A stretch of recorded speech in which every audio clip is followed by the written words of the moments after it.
استیزان کا حکم بڑی تفصیل کے ساتھ آیا، بہت تفصیل کے ساتھ آیا. یا ایھا الذین آمنوا لا تدخلوا بیوتا غیر بیوتکم حتی تستأنسوا وتسلموا علی اہلها ذالکم خیر لکم لعلکم تذکرون. اہل ایمان ہرگز مت داخل ہو اپنے گھروں کے علاوہ کسی اور گھر میں جب تک کہ تم ان کے ساتھ مانوس نہ ہو جاؤ، اذن نہ لے لو، ان پر سلام نہ کرو، یہی تمہارے لیے بہتر ہے. اس کے بعد تفصیل آئی ہے، اس میں میں اس وقت نہیں جا رہا ہوں. اور جو لوگ اس پر عمل نہیں کرتے ان کے بارے میں قرآن مجید حضور کیا کچھ فرما رہے ہیں یہ آپ سن لیجئے، بہت سخت احکام ہے. عن ابی ہریرہ رضی اللہ عنہ ان رسول اللہ صلی اللہ علیہ وسلم قال لو ان امرا اطلع علیک بغیر اذن فخذفته بحشاة ففقعت عینہ ما کان علیک من جناح. متفق علیہ، بخاری اور مسلم دونوں کی ہے. اگر کوئی شخص تمہارے گھر میں بغیر اجازت کے داخل ہو جائے اور تم اس کی سزا کے طور پر اس پر کنکریاں پھینکو اور اس کی آنکھ پھوٹ جائے کنکری سے، تو تم پر کوئی گناہ نہیں ہے. بغیر اجازت کے گھر میں آ گیا ہے، بغیر اذن کے، بغیر استئذان کے کنکریاں مارو اور کنکری سے آنکھ پھوٹ جائے، فما کان علیک من جناح، کوئی حرج نہیں. اسی طرح آیا ہے من اطلع دار قوم بغیر اذنہم ففقعوا عینہ فقد حضرت عینہ. یہ ابو داؤد کی روایت ہے. جو شخص بغیر اذن لیے کسی کے گھر میں داخل ہوا ہے اور اگر اس نے اس کی آنکھ پھوڑ دی تو اس کے اوپر کوئی ہرجانہ نہیں ہے، کوئی اس کی دیت نہیں، کوئی ہرجانہ نہیں. اجازت لینے کے ضمن میں کیا ہے؟ حضور نے طریقہ بتایا. 3 مرتبہ پکارنے کی حد مقرر کر دی اور فرمایا اگر تیسری مرتبہ پکارنے پر بھی جواب نہ آئے تو واپس ہو جاؤ. قرآن میں بھی ہے اذا قیل لکم ارجعوا فارجعوا، اگر تم وہ کہتے چلے جاؤ، ملاقات نہیں ہو سکتی، چلے جاؤ. ہاں اگر آپ ٹائم لے کر آئے ہیں تب بات دوسری ہے، پھر تو اس کو ملنا ہے.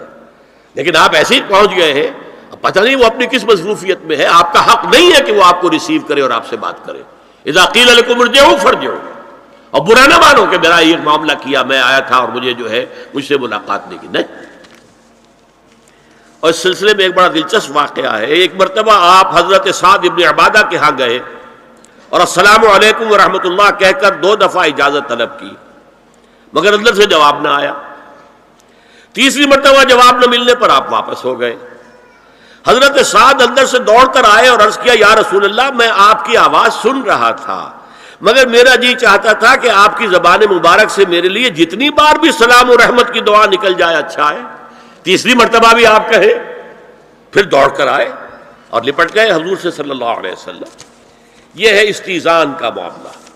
کیا ہوا تھا؟ جی السلام علیکم. سب سے پہلے تو میں یہ کہنا چاہوں گی کہ بغیر اریسٹ وارنٹ کے اور بغیر سرچ وارنٹ کے میرپور خاص پولیس ایس پی سمیت 8 اور 6 گاڑیوں کے ہمراہ میرے گھر پر بغیر اریسٹ وارنٹ کے اور بغیر سرچ وارنٹ کے بغیر کسی جرم میں گھر میں اکیلی اپنے 4 بیٹیوں کے ساتھ بیٹھی ہوئی تھی.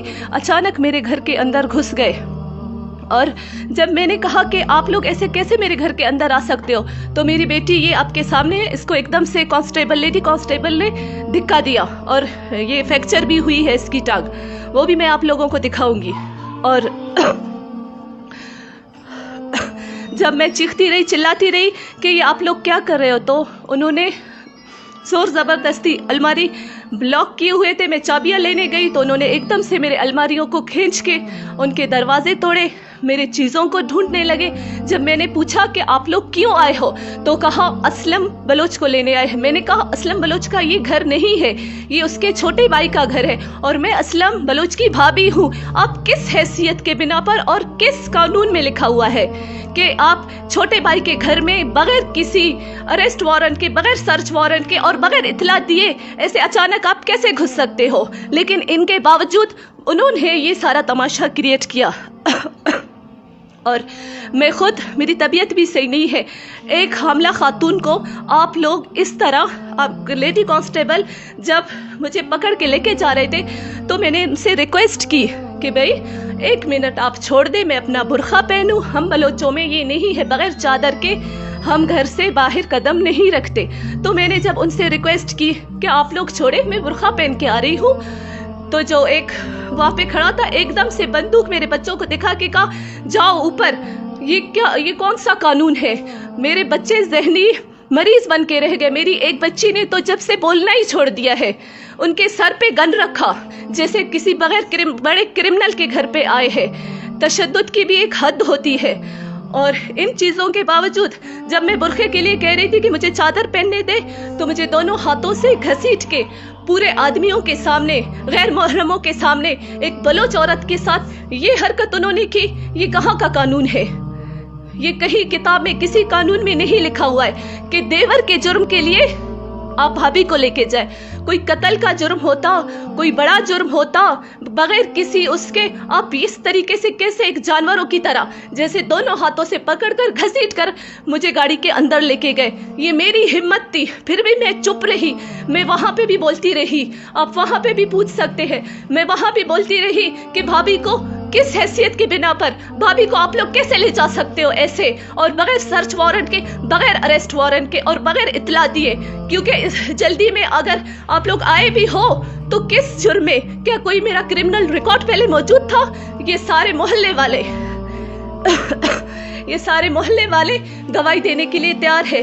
اور ان محلے والوں نے, ان میں غیرت تھی لیکن ہماری پولیس میں غیرت نہیں تھی. یہ ہمارے محلے کے سارے آدمی باہر آئے, انہوں نے کہا ہمیں لے کے جاؤ, لیکن ہماری بھابھی کو نہیں لے کے جاؤ. یہ ایسی عورت نہیں ہے, اس نے تو کبھی اپنے گھر کے باہر قدم ہی نہیں رکھا ہے. آپ اس کو اس طریقے سے کیسے لے جا سکتے ہو؟ ان کو اندر دھکا دے کے بند کر دیا اور باہر سے سب کے دروازوں پہ کنڈی لگا کے کھڑے ہو گئے. بندوق تان کر بچوں کے سروں پہ کھڑے تھے. کیا یہ بچے بندوق نکال کے ان کو مارتے؟ کیا وجہ تھی؟ جس طریقے سے انہوں نے سرچ کی, واش روم, نوکنگ, یہ تو ہر جگہ ایک رسپیکٹ ہوتی ہے. کسی کے گھر میں آپ انٹر ہوتے ہو تو نوکنگ کرنا, یہ ایک ہر کسی کو, ایک بچے کو بھی تمیز سکھائی جاتی ہے کہ کہیں پہ انٹر ہونے سے پہلے نوک کیا کرو. واش روموں میں اس ٹائم جب اچانک یہ گھسے, میرے واش روم میں کوئی لیڈیز بھی ہو سکتا تھا, کوئی مہمان بھی واش روم کے اندر ہو سکتا تھا. لیڈیز کانسٹیبل سمیت ایس پی اور جو ایس ایچ ہوتے ایک دم سے دروازے واش روم کے کھول کے دیکھنے لگے. میں نے کہا یہ کون سا طریقہ ہے؟ آپ پہلے نوک کریں. واش روموں کو تو نوک کر سکتے ہو, اگر کمروں میں گھر کے اندر ایسے گھس گئے ہو. ان کے باوجود جو ان کا دل کر رہا تھا وہ کرتے جا رہے تھے. جب الماریاں دیکھ رہے تھے تو میں نے کہا کہ آپ ایک آدمی کو سرچ کرنے آئے ہیں یا میرے گھر کی چیزیں دیکھنے آئے ہیں؟ آدمی کو کیا میں الماری میں چھپاؤں گی یا میں لاکر میں چھپاؤں گی؟ جس لاکر میں میرے 50,000 تھے وہ بھی لیڈی کانسٹیبل نے اٹھا لیے ہیں. لیڈی کانسٹیبل نے میرے سامنے جو 50,000 تھے وہ بھی چھین لیا. میں نے کہا یہ آپ کیا کر رہی ہو؟ مجھے کہا چپ ہو جاؤ, چپ ہو جاؤ. میں نے کہا میں کیوں چپ ہوں؟ آپ چوری بھی کر رہے ہو. میں نے کہا پولیس ایک ایسا ڈپارٹمنٹ, اگر یہ میں الفاظ کہوں گی لوگ کیا سوچیں گے کہ ہمارے محافظ چور ڈاکوؤں کی طرح حرکتیں کر رہے ہیں. یہ ہمارے محافظ ہے. ان کو ٹریننگ میں یہ سکھائی جاتی ہے کہ عورت کو اس طرح, عورت کی عزت پامال کیا جاتا ہے. جب مجھے یہاں سے لے کے جا رہے تھے تو جس طریقے سے وہ لے کے جا رہے تھے, میرا دوپٹہ انہوں نے کھینچ کے پھینک دیا نیچے اور مجھے گاڑی کے اندر ایسے ڈھکیل دیا. ایسے لگ رہا تھا جیسے یہ ایک بلوچ عورت کی جسم کی نمائش کرنے آ رہے ہیں, جیسے ان کے جسم کی نمائش سارے محلے کے سامنے دکھا رہے. اس طریقے سے لے کے گئے بغیر کسی جرم کے. کوئی جرم ہوتا, کوئی میں کیس میں ملوث ہوتی تو اس طریقے سے لے جاتے, مجھے دکھ نہیں ہوتا. آج اگر میں اپنا بیان اس طریقے سے دے رہی ہوں تو مجھے دکھ ہے, کیونکہ انہوں نے میرے ساتھ جو کیا, بے پردگی کی, میرے دوپٹے کو اس طرح پھینکا. دوپٹہ ہر عورت کی عزت ہوتی ہے. ایک عورت کی عزت کو انہوں نے اچھالا سر عام, سر پورے محلے کے سامنے. یہ کہاں کا انصاف ہے؟ میں ایس پی سمیت جتنے بھی ان کے ساتھ یہاں موجود تھے ان سب کے خلاف ایکشن فوری طور پر آئی جی سے ریکویسٹ کرتی ہوں کہ ان سب کے خلاف ایکشن لیا جائے. لیکن جب وہاں میں گئی وہاں پہ بھی میں چلا رہی تھی تو انہوں نے کہا کہ آئی جی صاحب آن لائن ہے. میں نے کہا آئی جی نے کہا تھا کہ جا کے ایک عورت کو اس طریقے سے اٹھا کے لے کے آؤ. کیا میرا کوئی کرمنل ریکارڈ ہے؟